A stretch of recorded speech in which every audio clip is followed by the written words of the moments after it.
Today is November 25, 2017, and tonight we are going to continue last night's discussion, which related to putting forth information regarding various aspects of the history recorded in the Bible that can indeed be known. So let's start with asking our Heavenly Family to guide us before getting back into things. Heavenly Family, thank you very much for helping us to see the need to have evidence upon which to base our beliefs rather than simply accepting what we might like to accept or be in the habit of accepting by tradition. Please guide us to apply the principles that we have been learning and to move out of error and into truth in every regard, and also to be changed by the truth to be people of love. Thank you so much. Guide us in this investigation tonight to be edified and to be able to learn the truth. Thank you so very much. Guide us now. We ask this in the name of Branch. Amen. So, last night we talked about the fact that we have done so much learning and unlearning in this message, and that, we could be tempted to go from one extreme to another. We have traditionally believed in a particular canon of Scripture, that being the Protestant canon, 66 books. And in this message we have learned that the idea of a canon is just simply a traditional view that's not substantiated either in Scripture or in reality, and that we have to approach ancient writings, whether outside of particular canons or within any particular canon, differently. We can't measure whether or not what a writing says is true by the fact that it is within or without a certain collection. We have to measure whether the claims of certain writings are true in the same way that we would test any other claim. That is, whether it is in harmony with material reality. And in doing this, we have come to see that there are mutually exclusive claims put forward by the authors of writings which were then compiled into the Protestant canon. Thus, they cannot both be factually true, and we might be tempted to say, oh, well, I thought that all of this was 100% true because it was in this canon, and now I realize that it cannot all be 100% true. Therefore, I can't trust any of it. So, that said, the extreme that we may be tempted to go in is not a reasonable extreme. In other words, it isn't reasonable to simply reject every claim that's put forward in the writings which were later compiled into the Bible, and it is really not evidence-based to simply just throw your hands in the air and say, oh, well, we just can't trust anything and it might all be made up anyway. That is not how people who are seriously interested in finding truth react.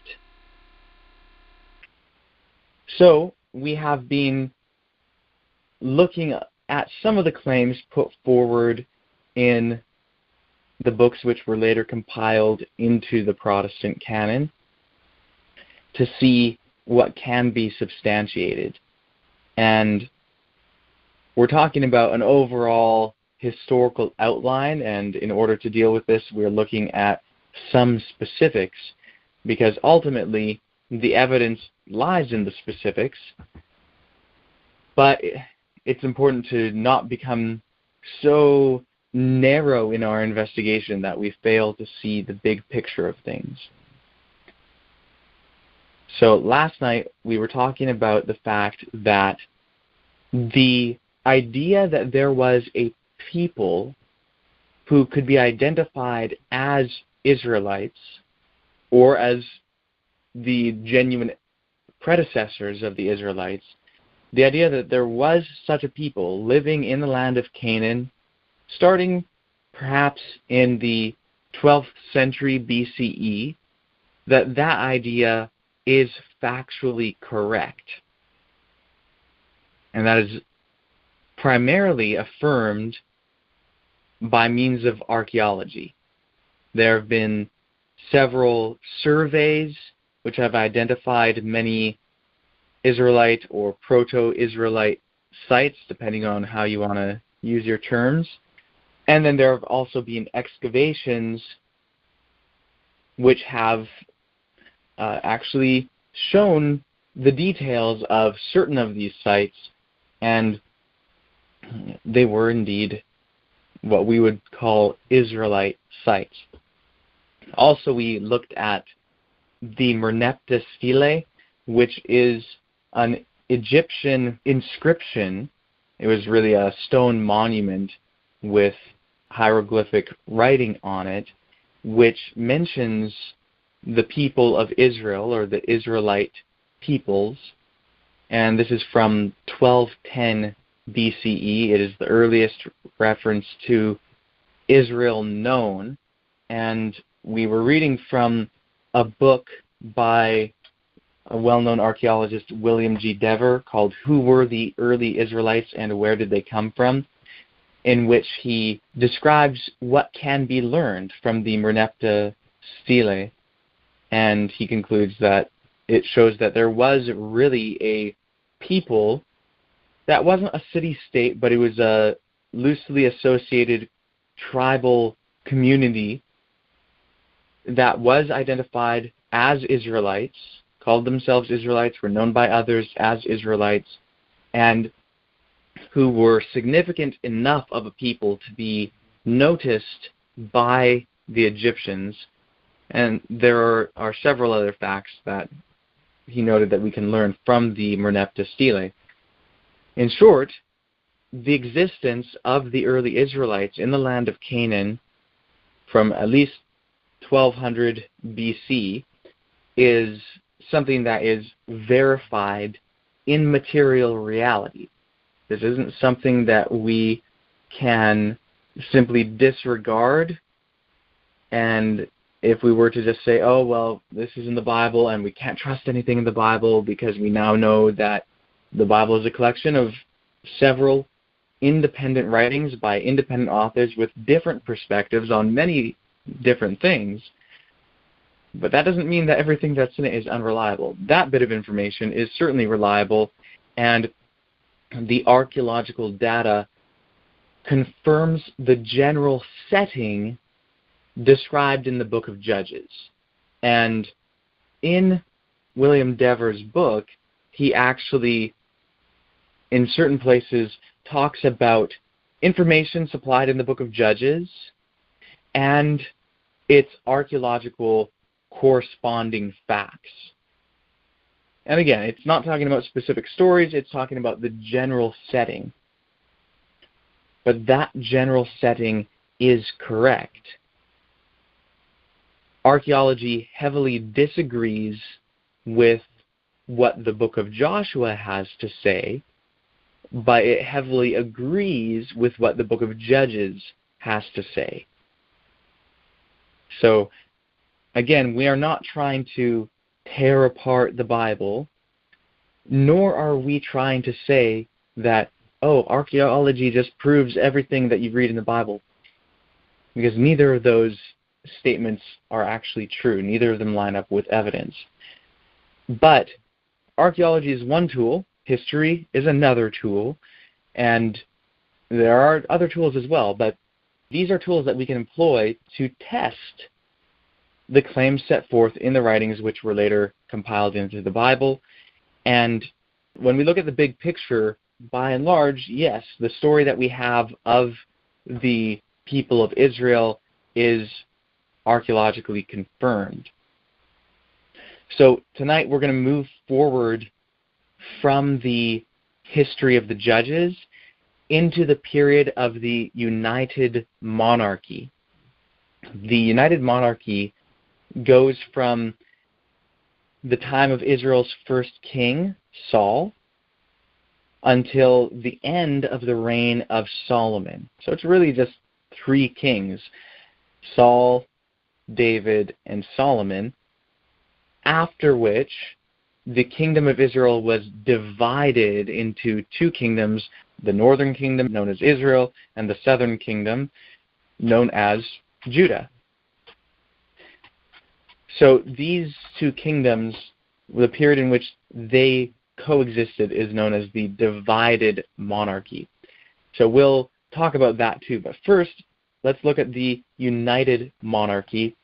At the end of last night's call, I mentioned that David is one of the people whose existence has been confirmed by means of archaeology. And the Biblical Archaeology Society has published on their website, biblicalarchaeology.org, an article identifying 53 persons mentioned in the Hebrew Bible whose existence has been archaeologically confirmed. David is one of those 53. They also published a list of persons mentioned in the New Testament who have been archaeologically confirmed to exist, which we won't deal with yet, but it's quite significant that there have been that many people whose existence is archaeologically confirmed. Others can be confirmed, though not necessarily through archaeology, but this is one method of confirmation. And I want to just read here the information about David from this article put out by the Biblical Archaeology Society. Again, I posted the link to this article in the Branch Davidian SDA Facebook group last night after the meeting. So David, who is king ruling from around 1010 BC to 970. So he's confirmed in 3 inscriptions. Most notable is the victory stele in Aramaic known as the House of David inscription, discovered at Tel Dan. Avraham Byron and Joseph Nave in an Aramaic stele from Tel Dan in IEG 43, published in 1993, pages 81 to 98. And then they list another article, the Tel Dan inscription, a new fragment, IEJ 45, published in 1995, pages 1 to 18. An ancient Aramaic word pattern in line 9 designates David as the founder of the dynasty of Judah in the phrase House of David. And then they give references to that phrase in the Bible, which is the heading of an article published by Gary A. Rensburg, in which he discusses the phrase Beit Dawid in Hebrew, or an Aramaic inscription from Tel Dan. So anyway, I won't read all of the references to the articles being published because anyone can find this online and go through the details. And again, it's linked to on Facebook. But that's important to understand. Well, here is this particular inscription. If you type into Google Tel Dan inscription David, you'll get the article dealing with this inscription, and there's a translation of it in English. Line 9 has of the House of David, and I will set, and then there's a ... There's a missing portion of this inscription. Anyway, you can read the full inscription in its preserved portions, at least, on the Wikipedia page.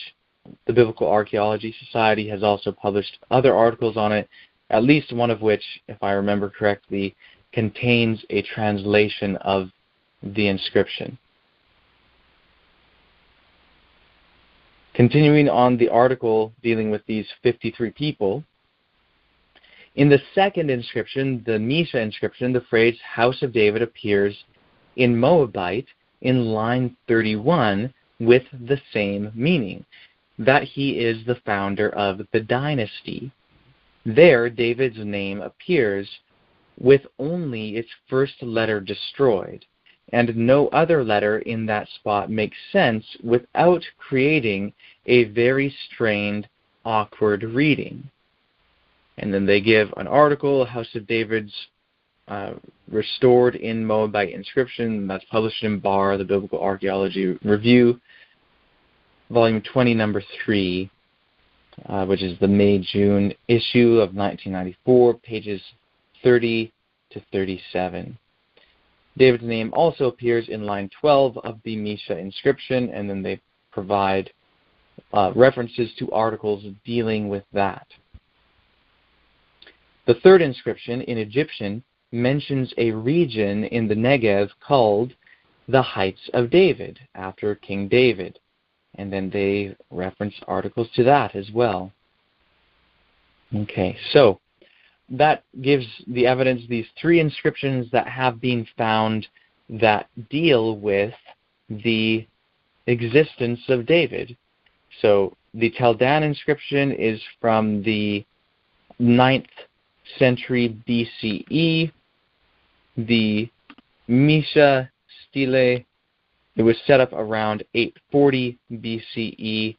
And then the other inscription, the Egyptian one which they referenced, is from the 10th century B.C.E. So we have 10th, which is the time of David, the 9th, and then the 8th. So we have three inscriptions confirming the existence of David. And this is pretty important. There are people who think that David never existed, that he simply is a fictional character made up by the authors of the texts which were later compiled into the Bible. But that is clearly incorrect. David clearly did exist. We have very early testimony of this. And the beauty of archaeology is that digging things up from the ground ensures a type of validity that may not be present in texts which have been transmitted and translated and potentially even corrupted over time. Archaeological evidence in that regard is more pristine, untouched. And the types of doubts that one may at least more justifiably have when looking at an account written centuries after the facts, and when reading a translation of that account that is based on manuscripts that come centuries after the account was written, those sorts of objections simply do not stand when it comes to archaeological discoveries. And yeah, that's pretty important to keep in mind. That said, I'm not saying that all of the accounts of David in the written sources come from later. Most scholars recognize that some of the Psalms were written in the time of David, and that one of the sources of the Pentateuch, which, if Richard Elliott Friedman is correct, extends beyond the Pentateuch, may have been written very shortly after the time of David. That is the work known as J, and the better name for it might simply be In the Day. So in any case, if you want to find more about that, you can read Richard Elliott Friedman's book, The Hidden Book in the Bible, which is all about the full version of the text which in the Pentateuch is known as the J source. So moving on from David, I think that's important just to understand, okay, well, here's the existence of this individual verified, and he was the founder of the dynasty of the kings of Judah, which lasted for hundreds of years. It's good to know that this individual actually existed, which means that some of the Psalms attributed to him within the Psalms collection of the Bible are not attributed to a fictitious character. They are attributed to a real character, and thus have at least a chance of being written by him. And I would also say that linguistic analysis and also perceived cultural influence within the Psalms shows a very early date of some of them, again, to the time of David, and Davidic authorship is not at all a stretch. Anyway, to go back to some more archaeological discoveries, the book that I referenced last night, Archaeology of the Land of the Bible, 10,000 to 586 B.C.E., by Amihai Mazar, on page 362, he describes some of the earliest inscriptions related to Israel. This is what he says. 5 inscribed arrowheads found near El Hadar, south of Bethlehem, feature the most important inscriptions from the 11th century B.C.E. 4 of the arrowheads state, Arrow of Abed-Libet. The 5th is inscribed with Abed-Libet on one side, while the obverse reads Ben-Anat. This last name is a well-known Canaanite name from Ugarit and Egypt, as well as in the Bible, where Shamgar Ben-Anat is known as one of the Israelite quote-unquote minor judges who fought the Philistines. Judges 3, verse 31. The title Livet probably means lionesses. It recalls the presence of mercenary archers called Lebaim, or lions, among David's warriors prior to his ascension to the throne. Quote, I am in the midst of lions. I lie among ravenous beasts, men whose teeth are spears and arrows, whose tongues are sharp swords. Psalm 57, verse 4. The date of these arrowheads and the fact that they were found near Bethlehem, David's birthplace, suggest that they could have been connected with his activities in the vicinity. The arrowheads, as well as short texts on jar handles, and possibly the Isbet Sarta inscription, exemplify the knowledge of alphabetic writing among the Israelites in this period. These particular arrowheads with these writings on them may in fact be connected with the Israelites. It's not saying that they certainly are, but it may be, given their location, given the language of the inscriptions, and given the connection with what is said in the inscription with what we know from Canaanite society and also from early Israelite writings, including the book of Judges, which describes one of the judges whose name was Shamgar Ben-Anat.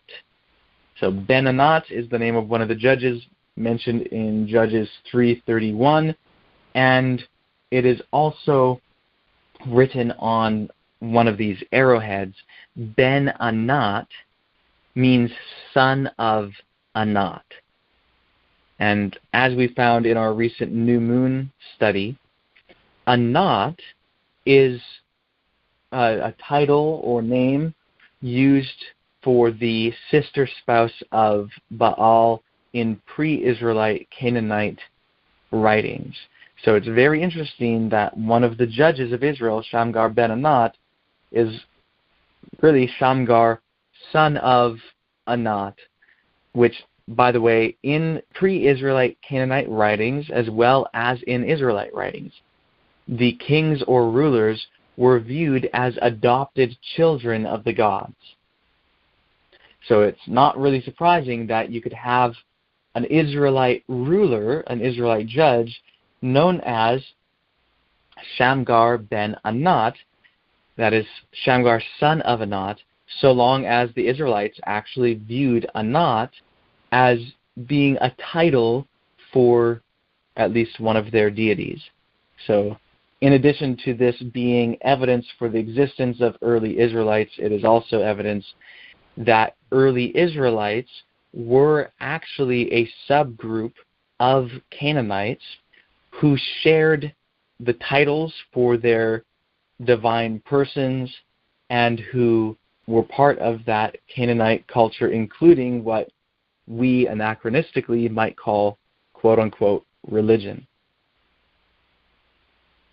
Next, I want to read some other things just dealing with the time of David from the same book, Archaeology of the Land of the Bible. This is on page 374, going into 375.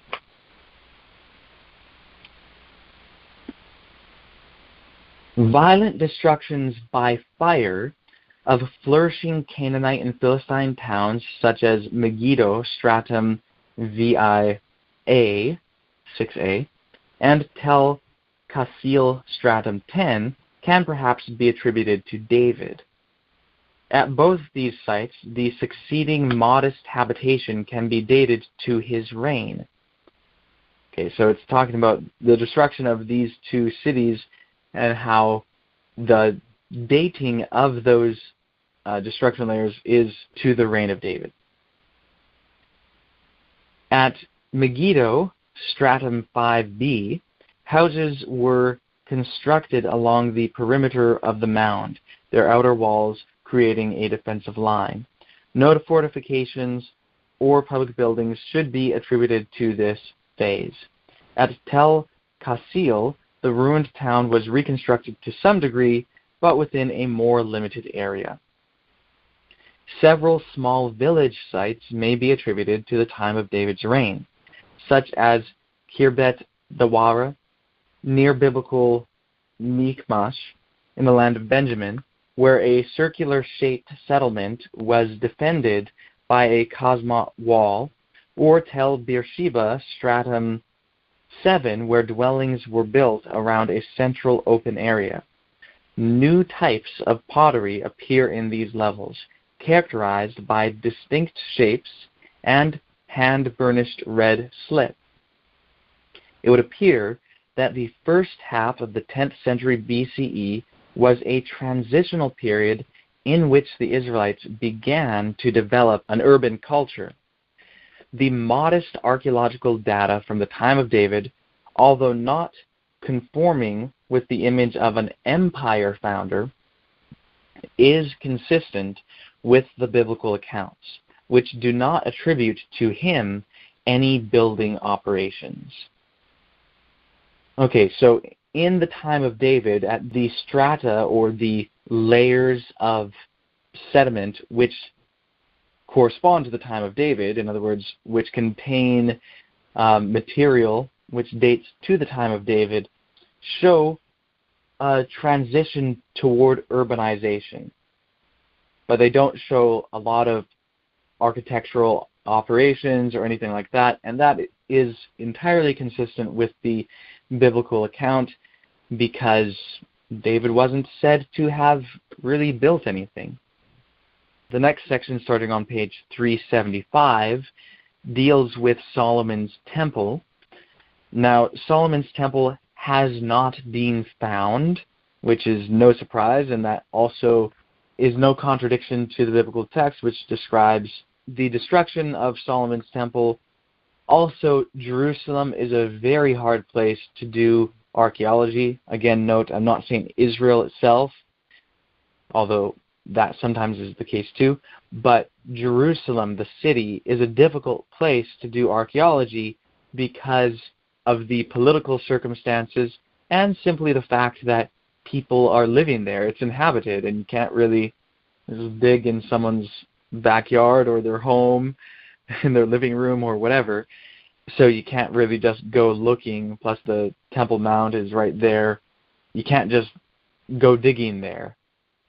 So that's kind of difficult. But what is described in this section from pages 375 to 378 of Archaeology of the Land of the Bible, 10,000 to 586 BC, is the fact that the descriptions of Solomon's temple in the Bible are in perfect harmony with other temples, Canaanite temples and so on, known from the time. So that's interesting to take note of. I won't go and read this all now simply because there's a lot to read, but that's the basic idea, that it's very realistic, it's not a stretch, and thus it's most likely factual. Also on pages 378 and 379 of the same book, it describes how the palace of Solomon is also in harmony with what is known of ancient Near Eastern palaces, particularly Canaanite and Phoenician palaces, and so it's probably also accurate. In other words, the descriptions of Solomon's palace in 1 Kings are most likely accurate. Then, starting on page 380, this book describes Solomon's buildings outside Jerusalem. And this goes forward to 390, and I won't be able to read all of this, but I will read some selections of it. And this is actually some very interesting information, and you might be able to find some of this online if you just start watching some videos online of lectures from archaeologists dealing with these issues. I think you'll probably find it very interesting. So I'll read a bit here from page 380. In 1 Kings chapter 9, verses 17 to 19, Solomon is credited with the building of Hatzor, Megiddo, Gezer, Lower Beth Horon, Baal-Ath, and Tadmor, Palmyra in the Syrian desert. It is also noted that he built store cities, chariot cities, and cavalry cities. The excavations at Hatzor, Megiddo, and Gezer have substantially uncovered Solomonic urban architecture. Now, it's really interesting. Again, I'm not going to read all of this, but basically what happened is that there was an archaeologist known as Yadin who was excavating some of these cities, and he noticed that at the first city he was excavating, which, if I remember correctly, was Gezer, there was a 6-chambered gate as an entrance into the city. And likewise, at another one of these cities, of these 3 that were mentioned, there was another 6-chambered gate. And so then he went to check out the third one to see, well, does this also have a 6-chambered gate? And indeed it did. So these 3 main cities mentioned, Hatzor, Megiddo, and Gezer, all have the same gates, and these are monumental pieces of architecture. Basically, what it shows is that, in these 3 different cities, in order to bring about these same gates and have the same types of walls and so on, it takes planning where there had to be a ruler over a larger area that encompassed these 3 cities, and there had to be enough community involvement, enough hired laborers and architects and the manpower, the financing, the authority to do this, that it really required having a city-state type government. You had to move beyond just a tribal league like in the period of the Judges and actually have the beginnings of a kingdom, or what you might call an empire, though not like a very large empire. But anyway, you have to have a kingdom in order to be able to bring about the creation of planned cities in different areas with the same type of architecture and so on. And so archaeologists dealing with these issues realize that this is one of the pieces of evidence in favor of a kingdom of Israel under Solomon. Let's see, I might read some more of the specifics here.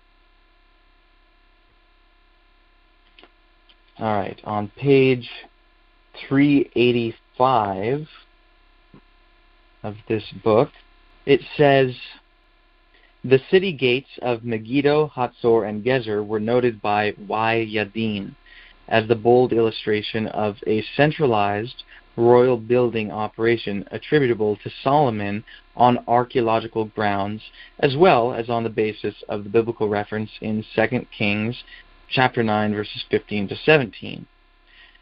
These three monumental gates, as well as two additional examples found at Lachish and Ashdod, were rectangular structures comprising 6 guard chambers and 4 gateways.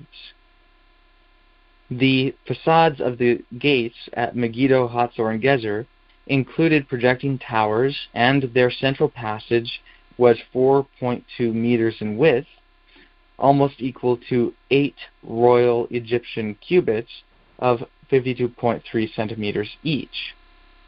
Other measurements, details of layout and building technique in these gates varied.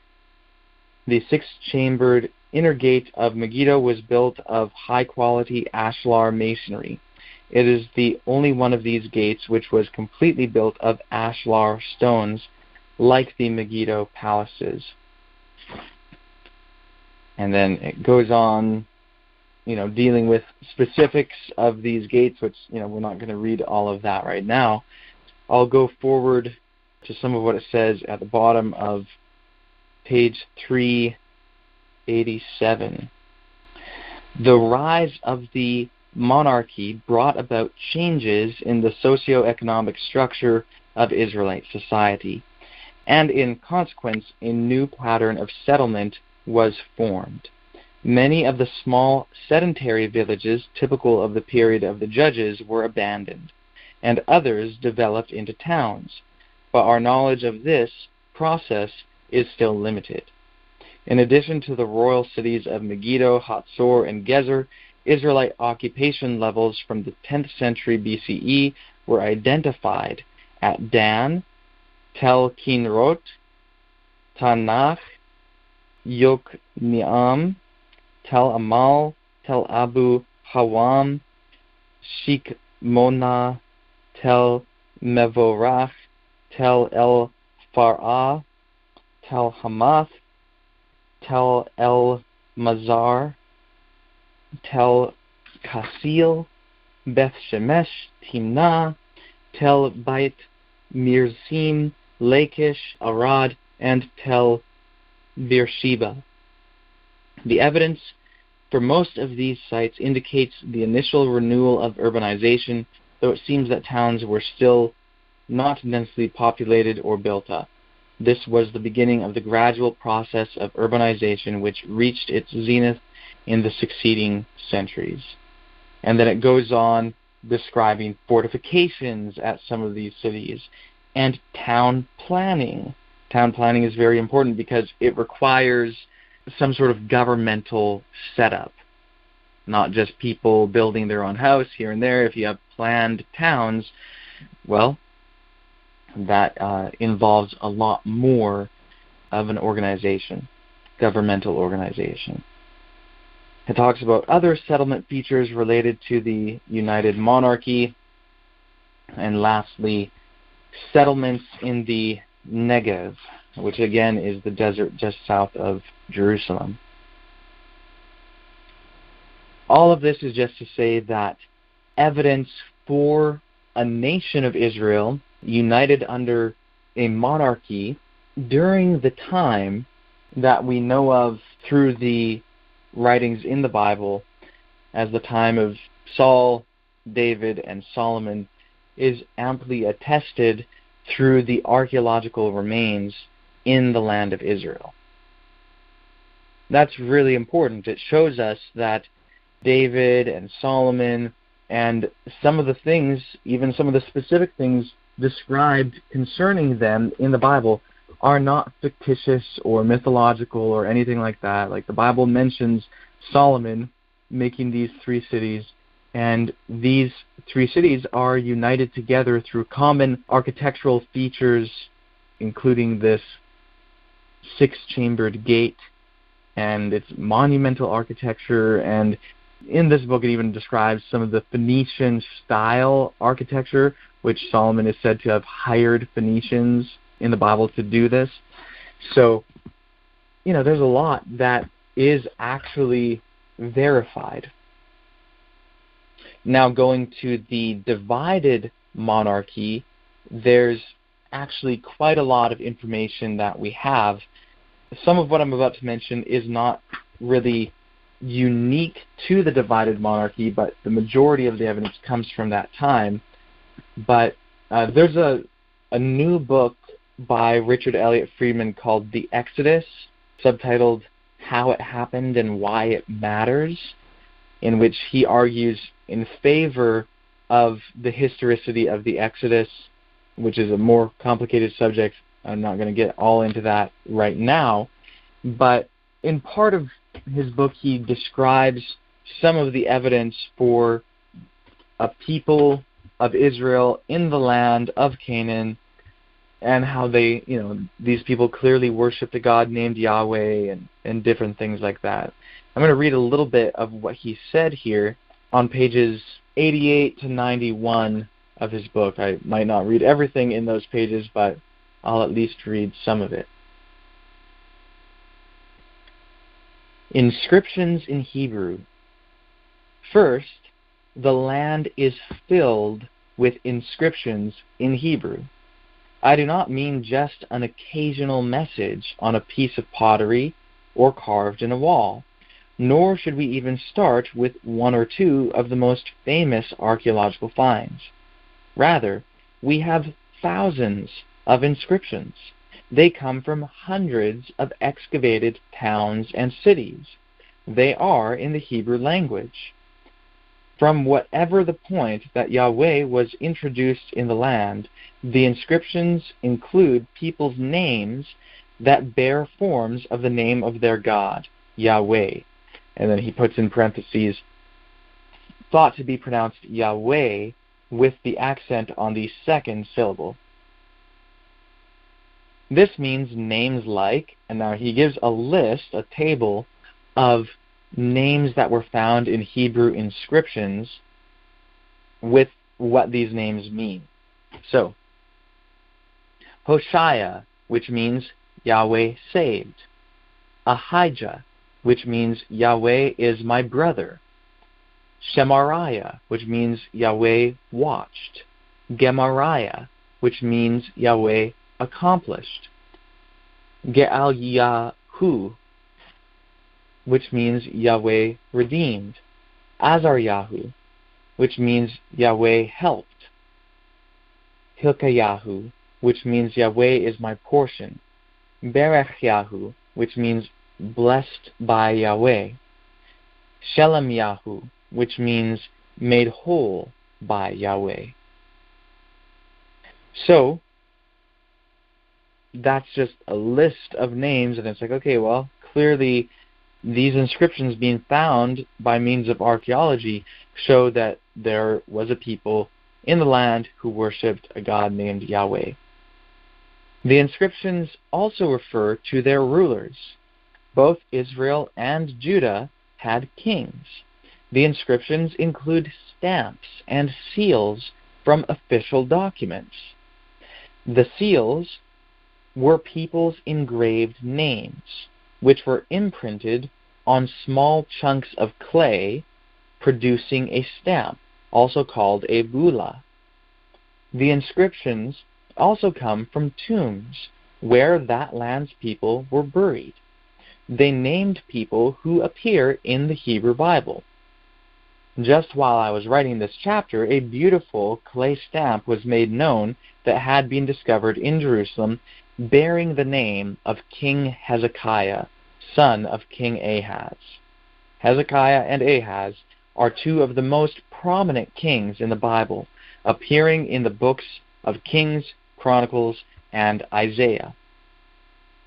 A seal at Ezion-Geber, the contemporary city of Elliott, says Le-Yotam, meaning belonging to Jotham, which was the name of the king regent, son of Uzziah, who is reported in the Bible to have built Ezion-Geber, the very place where it was found.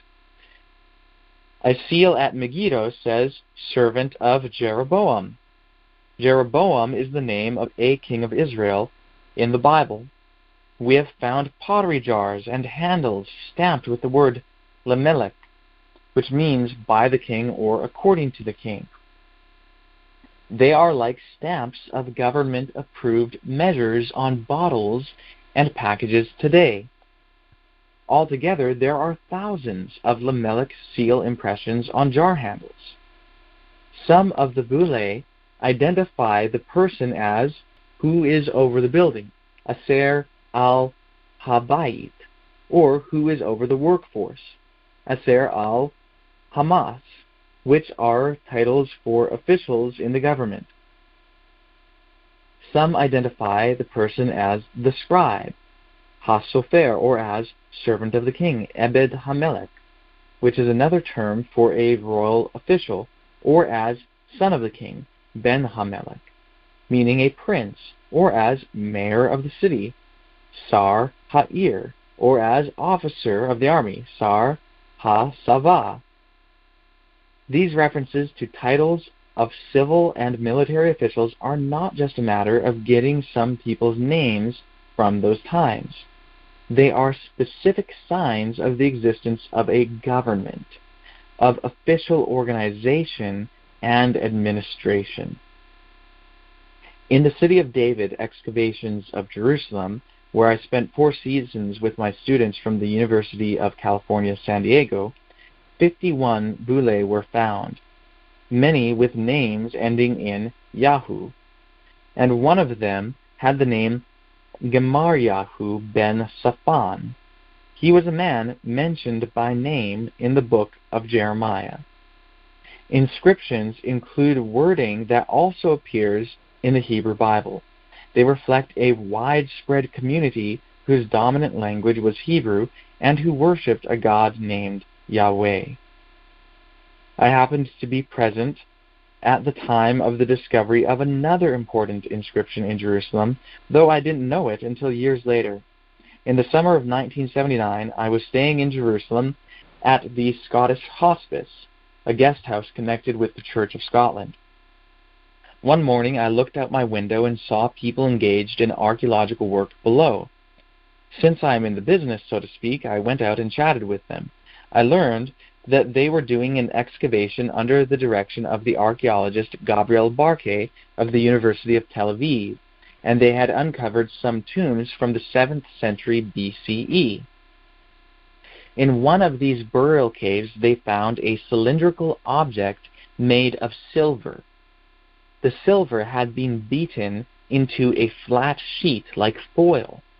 Words were inscribed in it, and then it was rolled up so a string could be placed through it and it could be worn like a necklace.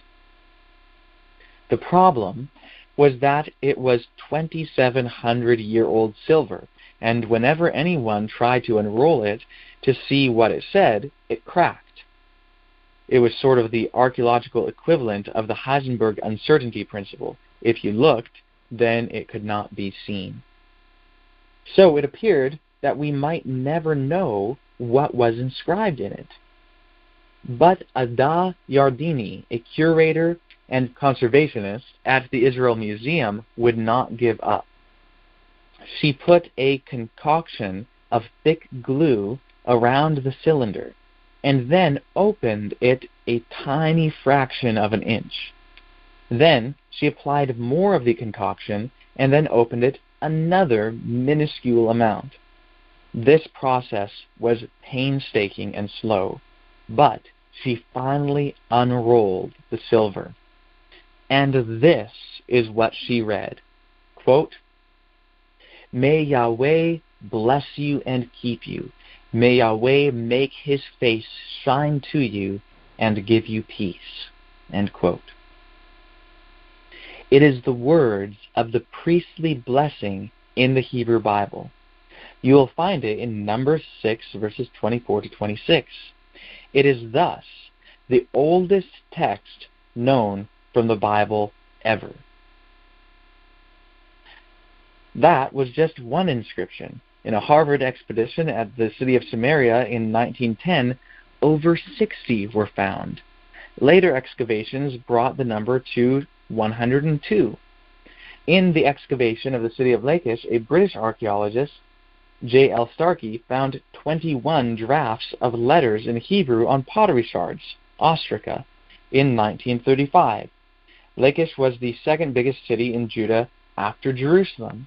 At the city of Arad, the archaeologist Yohanan Aharoni of Tel Aviv University discovered over 100 inscribed Hebrew ostraca. Those ostraca range across centuries. They include 3 personal seals of one of the Judean commanders of the fort there, a man named Eliashib, son of Ashiyahu, another name with a theophoric element of the name Yahweh. On ostracon number 18 at Arad are the words House of Yahweh, meaning a temple. An inscription on a bowl there refers to the sons of Korah. The Bible identifies the sons of Korah as composers of psalms. It lists them as a Levite clan, the descendants of Korah, a first cousin of Moses and Aaron, who challenges their leadership in the story of the book of Numbers. 28 inscribed ostraca in Hebrew were found at Horvat Uzzah. Ostraca with Hebrew inscriptions on them were also found at Yabnei Yam, at Tel Ira, and at Beersheba. The distinguished scholar Jeffrey Tighe of the University of Pennsylvania summed up, quote, "The names of more than 1,200 pre-exilic Israelites are known from Hebrew inscriptions and foreign inscriptions referring to Israel." End quote. Of these, 557 have names with Yahweh as their divine element, and 77 have names with El. The existence of this many inscriptions means that there had to be a fair number of people who could write them and read them. One of the indicators that people were learning and practicing writing is the discovery of texts with the alphabet written on them. These are called abecedaries. People would just write out the alphabet in order. These may have been school texts, they may have been for practice, or just graffiti. Some scholars think that they may have also had a magical purpose. They range through nearly the entire biblical period, from the 12th century, or 10th at least, B.C., forward. The Isbet Sarta inscription, dating from the 12th century, was found in 1976.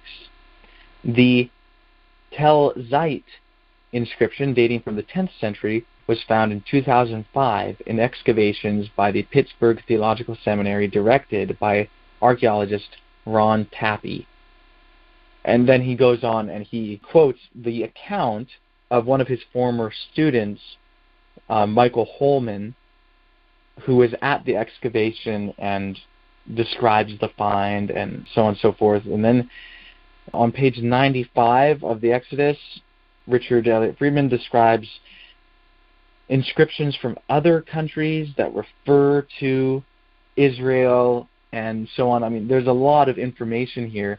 And by the way, guys, seriously, if you can subscribe to BAR, Biblical Archaeology Review, you'll get all this stuff with full high-resolution color images.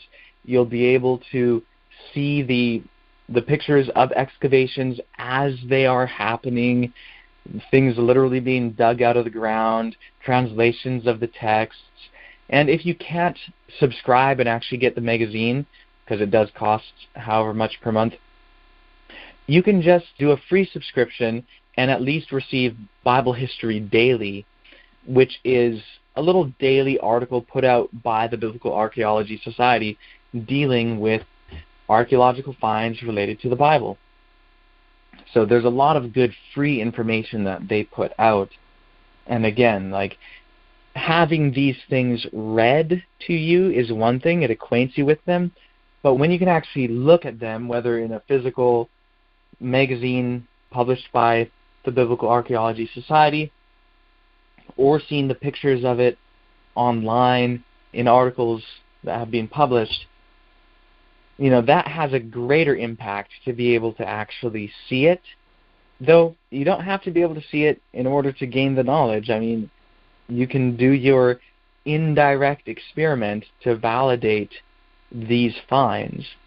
But the point is, there's a whole field of people, like this is an academic field, the professionals of which have many different persuasions. It's not like there's a conspiracy to show that there's actually a real people of Israel in the past, and these people actually existed, and they worshipped Yahweh, and they believed certain things, and they wrote certain things.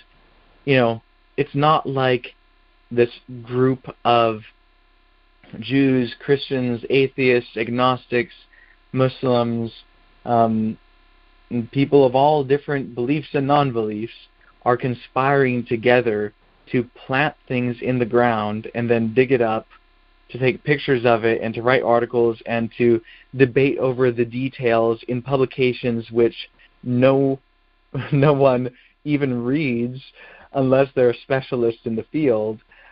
I mean, that's the sort of thing that, it just wouldn't make sense. To just say that all of this is made up, you'd actually have to say that there are people of all these different persuasions conspiring together to put things in the ground and then to dig them up and do this for what? And then to publish it in journals which almost only their peers read. I mean, it just doesn't make sense for people to waste their lives doing that. The reality of it is that these are legitimate findings that validate the existence of many of these people. Let me mention some more of these people. Uzziah, King Uzziah, we read of him in the book of 2 Kings. His existence has been validated in the inscribed stone seals of two of his royal servants, Abiah and Shubniah, and this is again published in scholarly articles, and Barr publishes it. King Ahaz has been verified to exist in a Tiglath-Pileser III's summary inscription, 7, on the reverse side, line 11. It refers to Jehoahaz of Judah in the list of kings who paid tribute, and the Bible refers to him by the shortened form of his name, Ahaz, rather than by the full form of his name, Jehu-Ahaz, which is the Assyrian source. And then they also talk about an unprovenanced seal of Ushna, more commonly called Ashna. The name Ahaz appears in that seal. And King Hezekiah, we just read about an inscription from him. Initially in the Rassam cylinder of Sennacherib, Hezekiah was mentioned, so that's from a non-Israelite source. That's an Assyrian source. It mentions Hezekiah the Judahite on column 2, line 76, and column 3, line 1. That's in the Annals of Sennacherib. And Jerusalem, his royal city. Other later copies of the Annals of Sennacherib, such as the Oriental Institute Prism and the Taylor Prism, mostly repeat the content of the Rassam cylinder, duplicating its way of referring to Hezekiah and Jerusalem. The Bull inscription from the palace at Nineveh also mentions Hezekiah the Judahite and Jerusalem, his royal city. During 2009, a royal bula of Hezekiah, king of Judah, was discovered in the renewed Ophel excavations at Eilat Mazar. Imperfections along the left edge of the impression in the clay attributed to a delay in correct reading of the bula until late 2015. An English translation of the Bula is belonging to Hezekiah, son of Ahaz, king of Judah. Also, I will mention, even though they don't mention the inscription here, the tunnel, Hezekiah's tunnel, was actually found in Jerusalem, and there are now thousands of people who have walked through that tunnel. Richard Elliott Friedman describes it in his book, The Exodus. There's articles on it in Bar. If you just look up Hezekiah's tunnel online, you can come up with pictures of it, videos of people walking through it.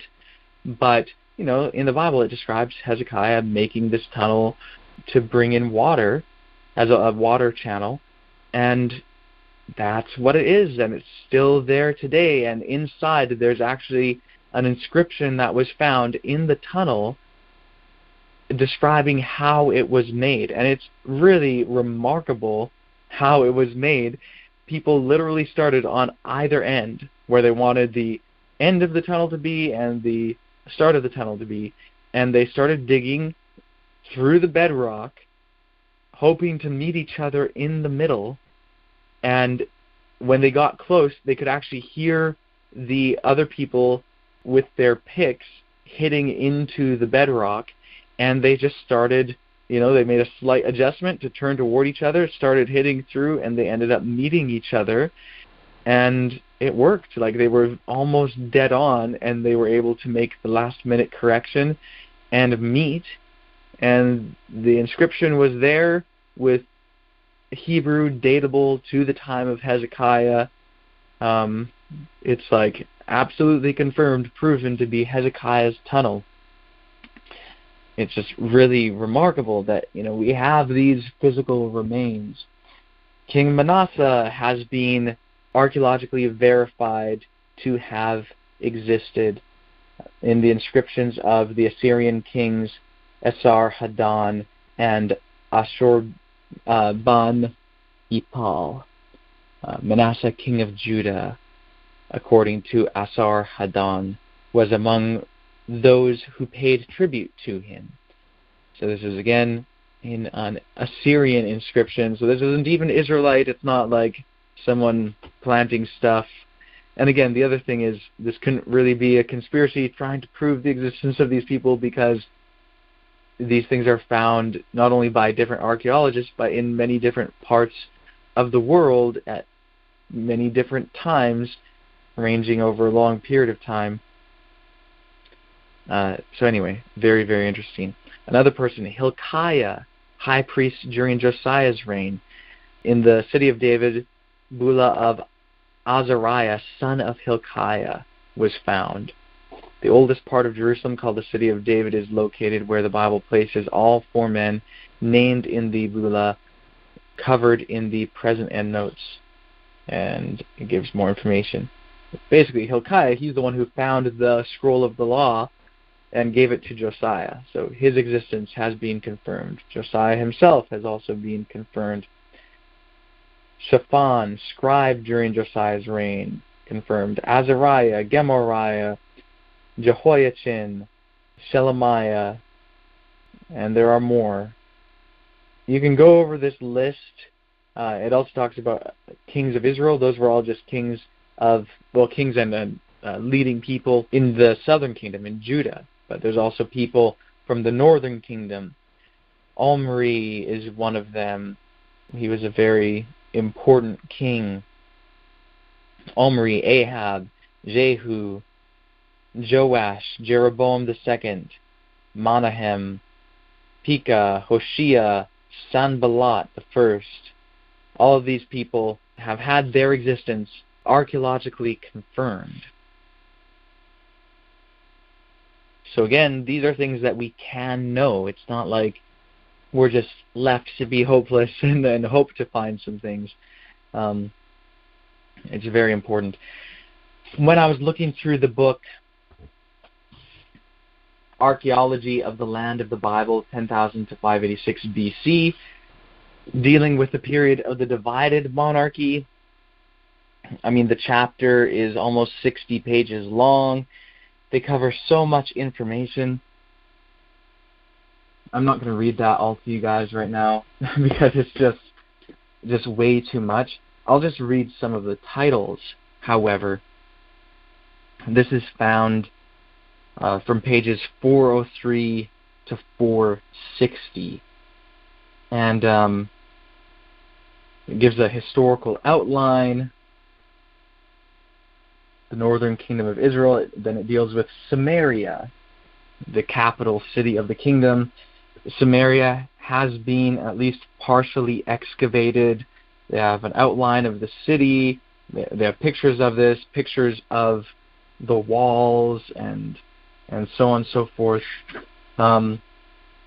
Inscriptions that were found, or ostracon, which is pottery with writing on it, found in Samaria, mentioning names of Israelites, major cities in the northern kingdom. They show the topography and city outline of Tel Dan, Hatzor from the 9th century, Megiddo, which has been almost entirely excavated, other towns and forts in the northern kingdom. And then things in the southern kingdom of Judah, settlement pattern, Jerusalem. And I said it's difficult to excavate in Jerusalem, but it's not impossible. There are actually excavations going on right now in Jerusalem that are uncovering some really interesting things. Anyway, even a palace from the time of David has been found. Some say that it's actually David's palace, though there's debate over that. Remains from the Maccabean period has been found in Jerusalem, and they show pictures of that in this book. The city of Lachish, which was a very important city, which was attacked by Sennacherib, king of Assyria, in 701 B.C.E. And actually, there's a relief from Nineveh in the palace of Sennacherib, which actually depicts the siege on Lachish. You guys can look that up. I'm mentioning these things. You can look them up online. It's not like this stuff is hidden information just tucked away in books that you have to buy. You can look this up by Google searches and come across Wikipedia articles with links to scholarly literature, and these are things that you can verify.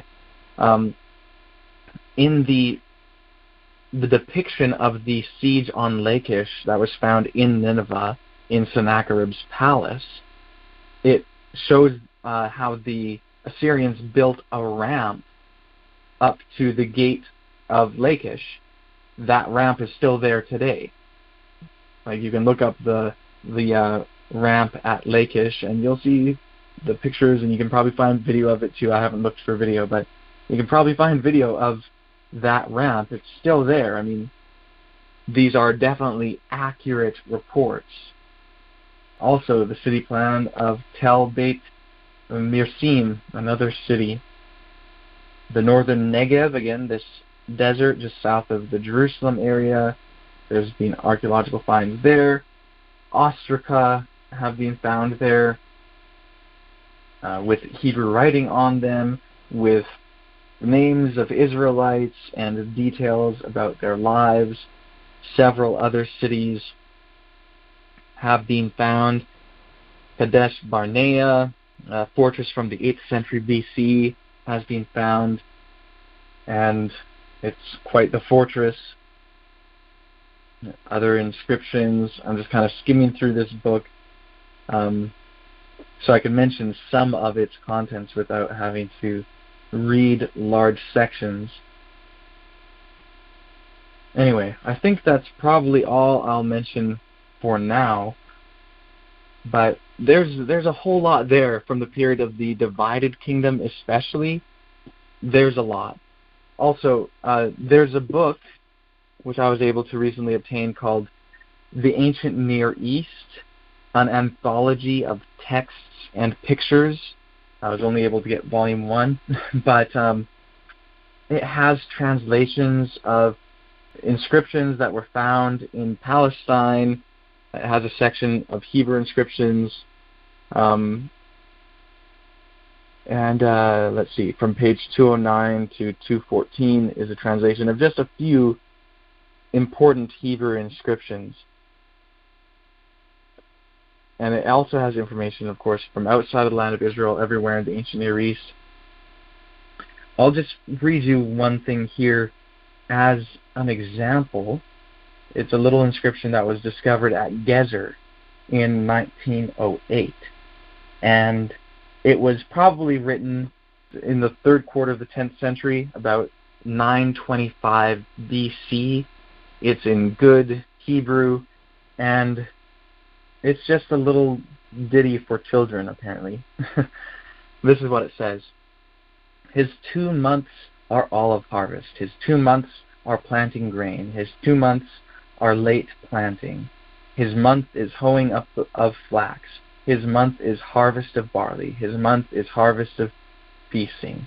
His 2 months are vine tending. His month is summer fruit. And that's it. But again, this is from the 10th century B.C.E. at an Israelite city, and it's a Hebrew inscription. There's the Moabite stone, which talks about Omri and king of Israel. There's ostraca of Samaria, which we read Richard Elliott Friedman referenced earlier. There's the Lachish ostraca. There's been lots of inscriptions, lots of architecture, and a lot of specific people mentioned in the Bible whose existence has been confirmed. You know, all of this should give us somewhat of an idea of at least the fact that the overall history of Israel, at least from the period of Judges moving forward, the broad outline is certainly true. And many of the specifics can be at least examined, and there are quite a number of them that have already been verified to be factual. And this is just, like, really, we've been primarily just dealing with archaeology here, and archaeology only addresses some things, not all things. There's much that can be verified aside from archaeology as well, but it's an excellent means of both verification and falsification. And it really has shown the general outline to be valid, and some of the specifics, including the existence of David and Solomon, Hezekiah, Josiah, and many others, to be factual. And maybe that's where we'll leave it for quote-unquote Old Testament stuff. There's much more that could be said, of course, and you guys can dive into it yourself. And feel free, like, if you come across some good information, go ahead, post it in the Branch Davidian SDA Facebook group. Share it, people can discuss it. And I saw Rachel posted a link to a video by the archaeologist Amihai Mazar in the same thread that I posted things on from last night's discussion. Yeah, I mean, check it out. There's just a lot of information available. We can verify it, and that's awesome. I think that's something to celebrate. In the future, I'm not sure exactly when we're going to do this, but I hope to do it sometime soon. I do want to go through some information with you guys related to the New Testament. I actually did my own investigation on some of the letters of Paul to see, can we actually confirm that he actually wrote these? And, you know, I just read through it, seek and find the answers of those questions. And at least the 7 letters which most scholars say definitely Paul wrote, I think we can definitely show that he did write them. And maybe other scholars have additional reasons in addition to what I found. But we can authenticate this. It is possible to prove that Paul is a real person and that at least some of the letters that we have by his name were actually written by him.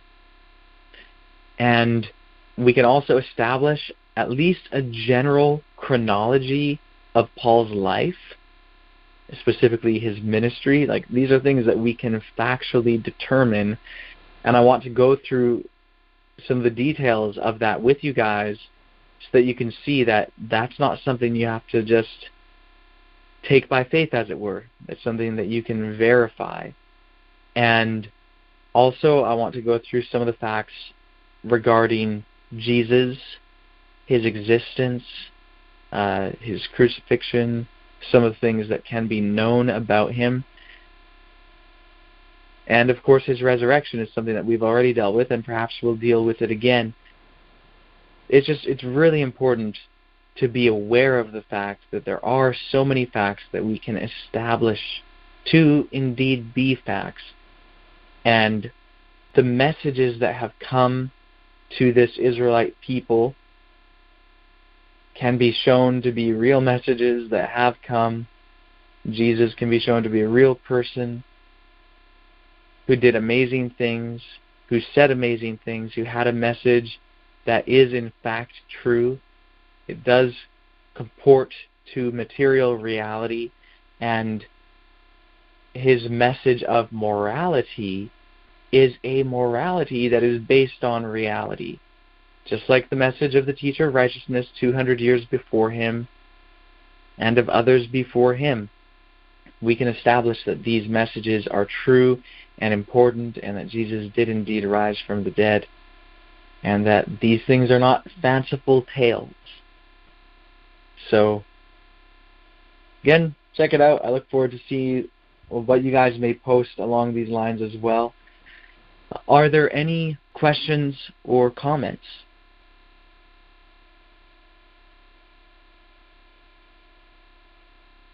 Well, I'm not hearing any. I'll just mention one other thing. Please acquaint yourselves with the resources page on the bdsda.com website. We mention it frequently for a reason. It is a very good resource page. There's a lot of good resources linked to from that page, and some of those resources even have other resource lists. You can acquaint yourself with a lot of information just by following the links on the resources page. There's a section that is specifically about archaeology for those interested to check that out more. And I'll just do a quick rundown of the sections here. Bible software, Logos and Accordance are kind of the two best ones. And within those two softwares, you can obtain many, many, many good resources. Online Bibles, non-canonical, quote-unquote non-canonical, scriptures. You can read all this stuff online, and a lot of that has historical value as well. Facts present within them that you can establish to be facts that have a bearing on subjects which we discuss. Online scripture manuscripts, you can go and look at the Dead Sea Scrolls themselves. You can look at other manuscripts that have been found. We have a category on textual criticism, a category on language, acquainting you with language resources if you are interested in learning Hebrew, Aramaic, and Greek, and also these other languages like Akkadian, Aramaic, or I mentioned Aramaic already, Moabite, Phoenician, Sumerian, Ugaritic. You can learn to read Egyptian hieroglyphs if you really want. And then we have a section called Ancient World Context of Scripture. This section has a lot. If you follow the links in this section, you will become acquainted with a lot of factual information concerning the ancient world, including, of course, the Israelites and their predecessors. Then we have an archaeology section, a Seventh-day Adventist section, a health section, and also a section related to new moon estimates and sightings. Anyway, please check that out. There's just a lot there. Since no one mentioned any comments or questions, we'll just end the call for tonight. Does anyone want to thank our Heavenly Family in closing? I will. Excellent. Go ahead. I want to thank our Heavenly Family, and I want to especially thank our Heavenly Family for all that you do through our teacher. I want to thank the Heavenly Family for providing us wisdom and knowledge from the Holy Spirit, strength and power, and principles and love from Jesus and Father God, who is the provider of all. We thank you for this time, and in Jesus' name I pray. Amen. Amen. All right, love and blessings to you all. Lila Tov. Good night. Lila Tov. Good night.